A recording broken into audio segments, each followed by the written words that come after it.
Bama kwaba aba anwumre dwumadi so na Nyankopɔn asese wa dum ahwe so do sabe. Na sentem nkrofo a from false prophecy. Itu kwan bi ntina menya kwan batumi aka ho asem. Na asem bi ekoso bebre a social media so aye daja. Na mahu so bi ntumi nka asem no se de ese ka no. Na bebre nsem aye ka no se ene anwumre akura mahu o Facebook a usu bempe ka se o kasa akire IGP ni se obi ene ho betimi astopo prophecy. Wow. Se obi ewo Nyankopɔn anum kasa na woni peda se ne se wo ka me de ko to prison. Wow. Usu bempa me ka sure se manu aduane na ya abom san se kro no na mobo. The entire make kasa no say me pese me kasa fa say nipa ya ondin appeal wo screen si a wo hwe asema me pese me kakra bi ni say madika aka na Church of Christ for bebre aka preachers are Church of Christ bebre aka show say na utisi obi say oye prophet yi prophet flow on fa comfort she ho we ka comfort dia me ti we no problem.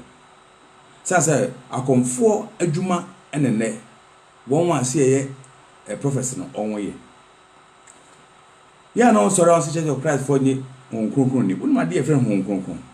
se wonimu honkronkron adwuma de a wodi woni pa bra bomu a na asema Yesu kasa fa honkronkron se de obeye boni biara na se obe fum even Yesu no kasa mpo no o de beche no na ne obekasa tia honkronkron de on fa nche woda it make catch wo su bempa no say be very careful esan say honkronkron modi di agro honkronkron na catch them say na me da fa na jo catch them say no oh Senyakopɔn etiasi enem wasem ebo ne po ese wo sachira wadwini free ne esan say honkronkron kan hwe nkyerɛw wo ni Nyankopɔn eni twaka bia o ka be bia kyerɛ wa najo na mum azana amaya kye no enene Onyankopɔn asem no etwe ne ho firi mu ho kakra na enne madapa ye dadi wo si den honkronkron wo ma de efren honkronkron wo hu na obehu be catch us Church of Christ for edwo honkronkron edi mapa isan say honkronkron de churo sem no e de churo sem na ma me awie nsem wo mu no kire me say enne so bi begina ho ka kire say Onyankopɔn ne ese me say me nka say ya tro no sa asem no nyina wo Bible mu na nam say Ghana fo ye pe ensenkyerene ni sa niema no yema menhwe enam say yakwan nyina anye onipa bi oti asase so akwan nye ntino ye pe yema menhwe na atro nsem kekan ye ne ade obi na ni behunu eti ope magic niema ne obehunu niema bia wo na bra bom ene na wodwene ho dedi kai ye ka say prophet bra on hwan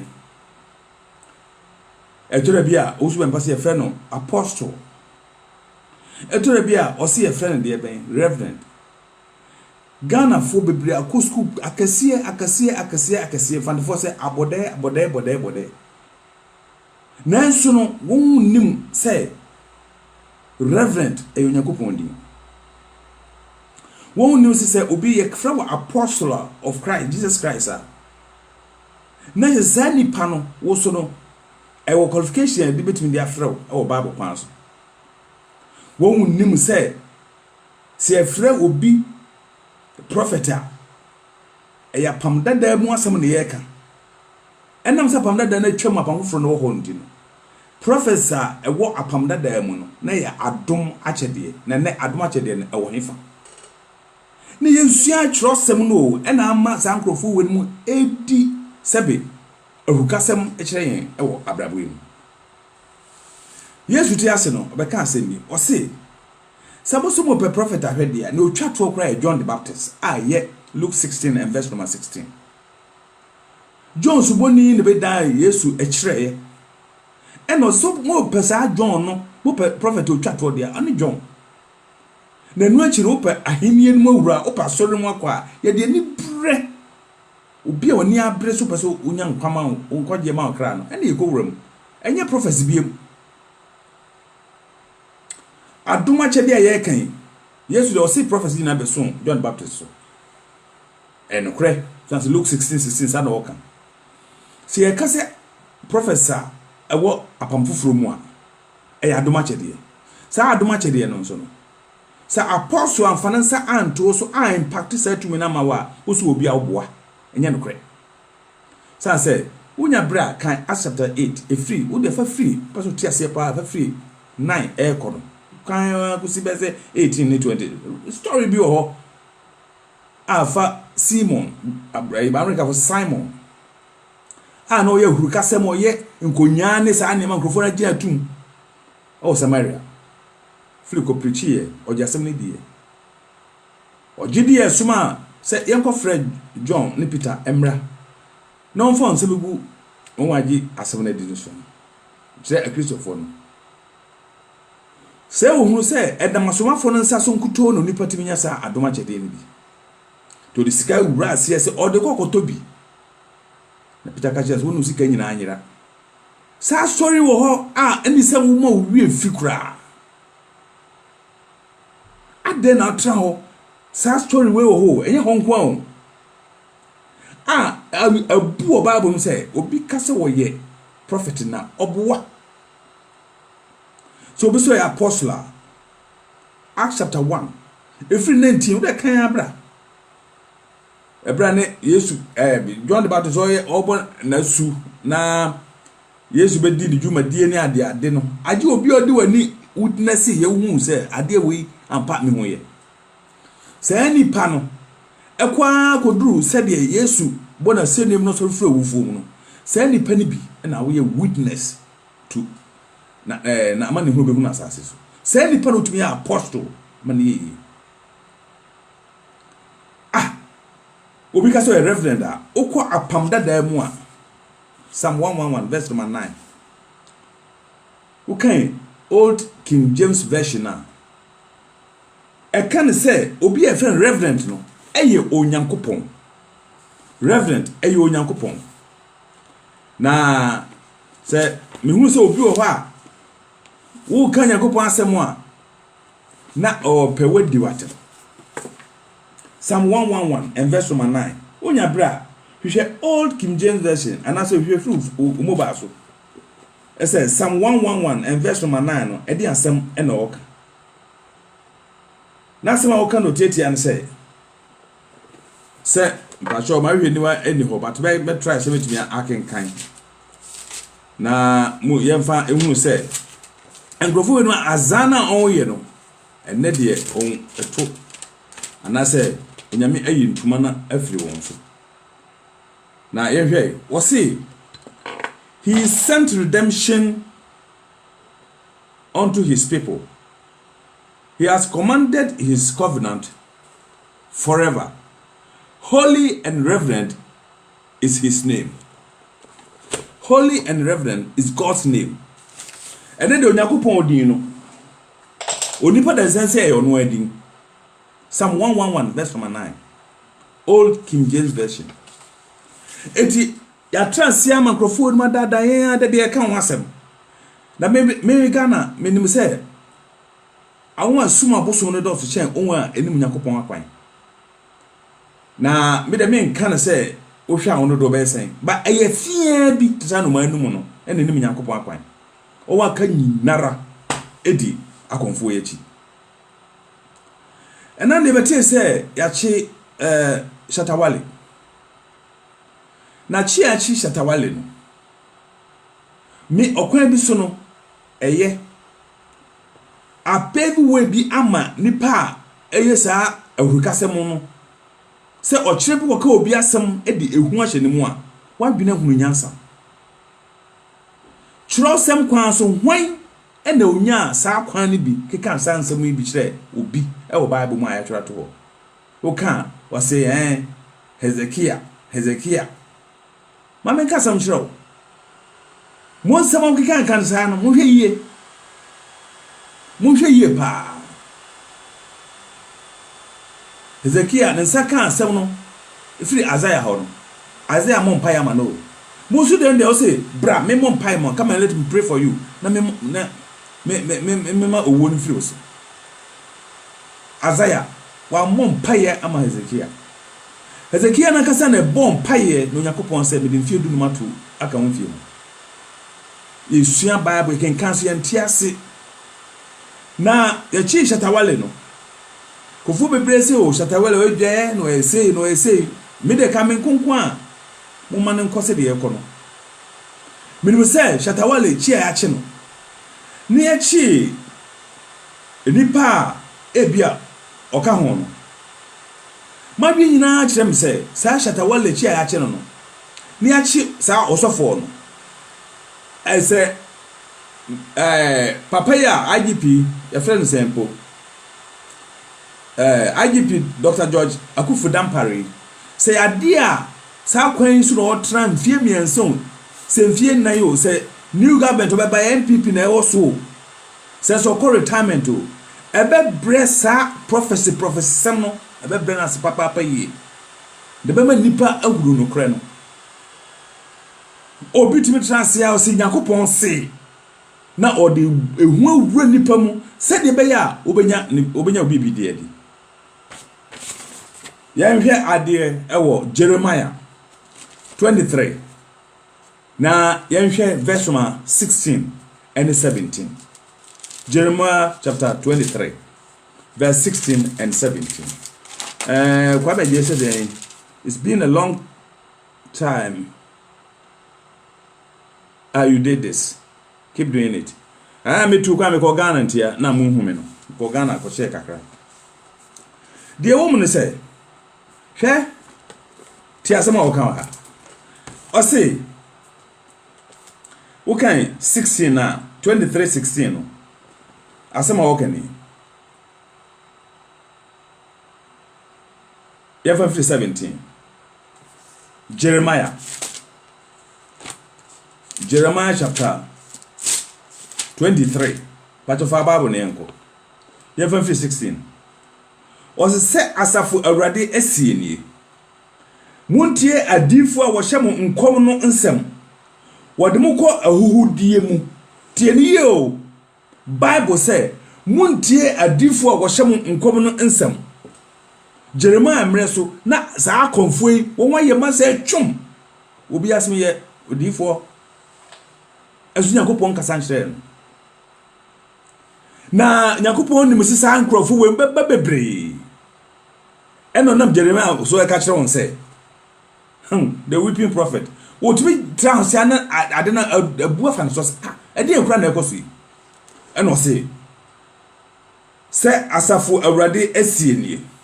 muntie adifo a wo hyem nkom no nsem adentia o say wode mu kɔ ahudie mu won adwene mu aniso ade ehunu na woka free awrade anumu kana o ka kire won a wopom ne sɛ awrade sɛ asomdwe beba amamo na obiara enante na komaden yemu obiara enante na komaden yemu a wo se boni biara rema mo so okay verse number 23 na mansuma adifo no enso onya nsam kokan mankasa mankyere won enso wo hyenkom we nyina wo kyerosem nipa da sense da bi menti ase mekania nyame nkae na me da wiem nua sika firi botom anti Jesus ahonfe the so called Jesus ahonfe no obetumi aka kye me say onyame ne kasa ese Shatawale obewu ana obebo nutuo oboa bebre oho a on de won wadwene bebre oho a enuro sem a se wan kon ko hunu a ampara obewu ebi no de sa oba young musician friend simple ebony aswan so wan ko hunu won a won be fa sunsumaku wampa rituals say eniema boni a sa nkrofo we no eye moja edi eku nipa ne eniema yeye na nadwene se wonimu a ka nko won chenda ena nkrofo edi onwachi sanse Ghana ni yepene no ni yepene no ni esa be hunu se Ghana fo ye nipa bia de meme nim no ye pe bibia obi meka ne ye se ye ni age ne awie free se ayo bonsam ene ye yensa na ye chicha tawale no ene abachi owura bi obodwuma se ono se fe medical ne dia kasam se fe no Samuel Adu Frimpong enu echi no ene echi sa Jesus abranti ai Jesus ahonfei sankrofo wenu nyina ye nipa enne oni aban ewo ebika busa ho se enne amenu kasei yama sa Jesus ahonfei no bail se asem we antunya nkoso a de obeka se yedi nkonim obi antimi so apunya kopon asem da ba me ka cho se IGP dan pare no me sre se won kosoara na eye atro na nkrofo de yesa magina ho ma kire o Bible se enne obiere ne ho nyankopon ne kasa se wunyi ni a yenko Hebrew chapter 1 verse number 1 and 2 na onka nkyere me no mienu se enne so bi se onyankopon ne kasa obowa na mo onyankopon onipa da sere bia enkasa asasi so enne amene okasa oni owura Yesu Kristo kwa na wonkata so yentam ginafo no ene Yesu Kristo eye den na de wo se onyankopon ene okasa eti sa bodi ubetime godi atro na chi na odi abobra eti de me kan say Hebrew chapter 1 no yentie de oka ye o se onyankopon atete no onam emerre ahodo ene esu ahodo eso kasa kire ajanom adifo no mu no enna edi akire yi mu o kasa kire yen oba a waye no nneoma nyina odedifo a wonam ne so nso eye emransanten numu dedi kan wose ajanom ye ka ajanom the patriarchs efri Abraham so ebesi Abraham so ebesi Mount Sinai a Israel for good from the patriarchs efri weba no na efri adifo ni mu the last days no ene womu anu krofo up boy aptabom papa say ya konfo ye prophet o ya konfo eno say onyankopon anu atete no onam emerre hodo so ene esu hodo so kasa kire ajanom the patriarchs ewo difo ni mu no ka difo papa no ena de kire de o say Yesu gwa na onane kasa ena wo Jesus ahofo say obi bebo ayitu hwe menu a wutie me uda ya anti wusum pa se de oman ya timu aye Ghana no onipa dasani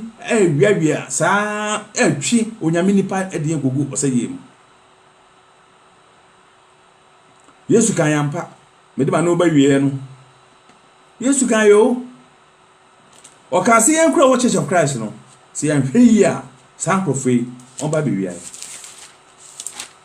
Yesu kan yo Yesu kan ye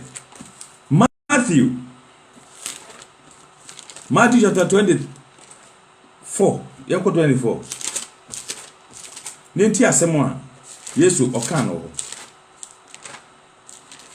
ebi ase ya reho verse 23 o say eno ne se obi be ka kire mo se hwe Kristo no wo ha anaso wo ha o say munyini na Kristo atrofo ene adifo atrofo be sorry na obeye nsenkyereni akese ene anwade na se betumi a anka obedada won a wayi won mu won a yayi won a nyame age won no se betumi obedada won verse 25 no ho ne ya na emi hu was share makama kire modada share makama kire modada sankrofo wenu nyeni pa won betumi abo wo kwan bia so obonsam de benkum ma no no de nifa gibi firi nchen enam se mo jane nneoma ode ye nneoma mamu nti no uti ho abeti ubibi na ka abo no be no wawu ye da ben ena nipa betimi anyane afiri ne nam ni mo de mo hu nyina ahye sa akonfuo yi esa akonfuo no mum ekasa na mo kasa ena me spiritual father oboa oye bosomfo ena we de woye me spiritual mother no oba kita bible no de se gunipa so no obom pai ma no bible nso eda ho na ehume e de asem no bible weka wo se oba de me ma no kwan se onkyerɛkyerɛ ana oni obarima so na mu onye ko nsu asem no wa ho brase adan ya wo se me dika bo adam kane ne nya adam na oye bone no oba no koto mra na oba timi akita ayo se oye church mother enu ase e mankrofo ne edin ena oman no kwa ne yakofom ene kwa ne yakofom Sarah ma hu ene ma fi aso ma hu mo ye de etimu mie mo ye hu moden se ye be jasa atro difo ye chiridi na de achire no ye nyina ye struggle se de be free ye bonimu na gina pintin san so obonefo no wonam akwanya wonam kwa be preso e de wi en kakra odibinimu nam sikasem so odibinimu nam masem so odibinimu nam atradifo so odibinimu nam konkonsa nema biara bible kasatia no ode nam sa kwa no se de be obewia yen no de yanko ba bi enye na sa otiwo na wadwe ye wo se obonsam edimi wiawa wo prezi obonsam ono ana hiniemu unim tia twam Yesu Kristo dim no gina Pentecost ugase ho onyankopon ate ho twam Yesu Kristo no Presbyterian twam Yesu Kristo no te ozu ben pastor uti ono asori mu sa prezi no the church is only one onyini aye wa wasemo that on the day of Pentecost no na asori bi was asase on the day of Pentecost onyankopon de asori bi eba bibi asase nipa GDM akra mpemiansa na onyankopon nya awo enu na the beginning of the church te wa sori ansha se o Jerusalem that time no so wa sori ne ene hwan ya ese wara mo di sankrofo echi die nso mfaso bi amaso hwe ma menka se minchro ene ma me ba hwe ne wani ne ho but sire metra ma kan ye hwe Romans chapter 16 bedi ma no ba wie no ne me de wi jawo no me wi abia na me de 2 Timothy 4 na to awo so Romans chapter 16 was say monfa enfia no kronkron enchiachia mo ho Kristo asafu nyina echiachia mo owie 17 was say nanso anuanom metumufu se munkari won wode empaapamu ba na woto sintidua de sai enchiachia masua no ye kan paapamu a Bible no ye nra na yatwiro Paul ehunu se ebibe ba osuna on di si ho no osuna Peter no di si ho no empapam beba na nkanya se nwanwa be Presbyterian ena ye de charismatic fo ena ye de ye ehu adansidi fo empapam na ba ena o se mun kare won won di papamu eba na onto sintudua de sen enkyerɛkyerɛ bi amasua de enkyerɛkyerɛ enkyerɛkyerɛ bi wo ha Acts chapter 2 verse 42 was one cause one tra asoma fo no enkyerɛkyerɛ mu na osoma ni biara ni ho kan se oba ntimi kita Bible ko gina popetachi embrichi ebi ni chiro se mu owie no se na won wote wo se na me ba mama nsa repeat one na so anuanu mo e metumufu se munkare won wode mpapa mu eba na woto sintidua de se nkyerɛkyerɛ masua no na muntwi mo ho emfiri won ho Bible say dey twi ho firi sankrofo no verse number 18 no and 19 no o say na won wote saa no ensum yen Awurade Kristo na mom wosum won ara eyefono na ede bowls na sia ede collection we adwoa ene kwadwofo dia we kwaku na kua ye de saa na si week no ye be bobo nsohwe ewo edem ho ene de adwoafo awe wakwa sori akohwe enye wani no madi wachi na ba na okọ school no wi a obetumi aka so for so ware san ne ma wodi nyina ye ne ma tantan a o se ehwe ni yie san say onwu twi an free Christosum na nkasa Church of Christ na Church of Christ bra no obonsam awuram man krofo bi nchekire bia emfa onyame asem owie no say san krofo no nsu Yesu Kristo ne mo oso won nkasa yefo ade no di wia won tie ha ne ade bi o ha o di wia ye wo say verse 19 wo say I'm say 18 na won oti sa no ensum yen Awurade Kristo ne mo oso won yefo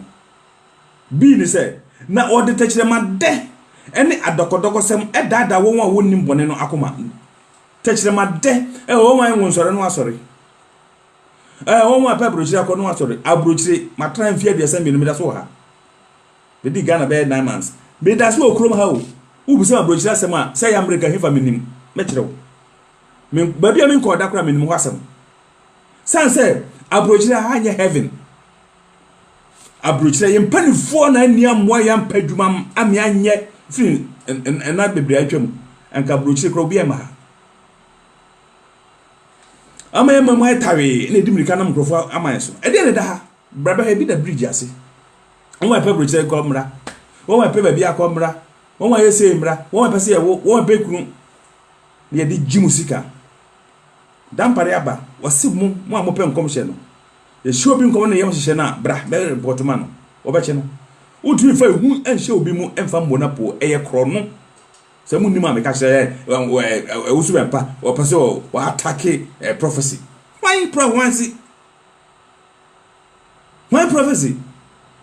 enye kro no na mobo oba ha 1998 I was here na me wo Germany ha me ba ha 32 years 1998 busan wusu bempa se oba Frankfurt okoshe oba bi nkom se efu ada kasi ni ncha dia se no ba na ka kire no oba ni bufu papa was esiwo won chen de Ghana ye nima se obese me ye prophet ni nyina e de ekoto nyina agu nanim onye hu ada won nyina be go di line mu no obe so ni ka ewro no line mu e wo uwu achi obi biere ni ho ye prophet asase su ha Bible say se uti ho na didi we ni mo achi ya wara ojejereje Bedi manu eba wie ma me fa 2 Timothy 4 no enso so 1 to 4 wie anu ma wie ade na tra ma we mu dada wo enne won hu ja yedum ade so won ja yedum se eye wo mre bi Ghana se udi hu hye obi mu a se otumi siu otumi de ko court otumi ma police for chiwo ya dada nkrofo se me wo be de na be ka kire me Unka we emfa because me nyuni so me nua mai de on be kwa me adada wo ya dada me mani nyina von say afi me hyew onyankopon ani Kristo a obebu atiasefo ani awufo aten na huye ani na hinimu no anim Paul ene charge Timothy sawo was a dia me de ma woni pai muka asem no Jiremu ebre a eye ene ne enyimu yaten kanimu tufo abojukire ene nkyekire nyina mu adentia na Paul kasa o se na ebre bi beba warentie nkyekire pa a eye no na enam se won asomu eye won hene nti obesoa nkyekire obesoa akyekirefo aboaso se de won wara won wakono etie na obeyi won aso afri enokre ne ho menua wutie mi meka asema kyerɛ wo ne bia na wante ebiem se opese wotumi etra awiase na unya anigye ma Yesu mumu ntra wakomum dano wosofo ma Yesu entra wakomum na nya usuro bi se asase we so amete no enye prophet bi ntina mete awiase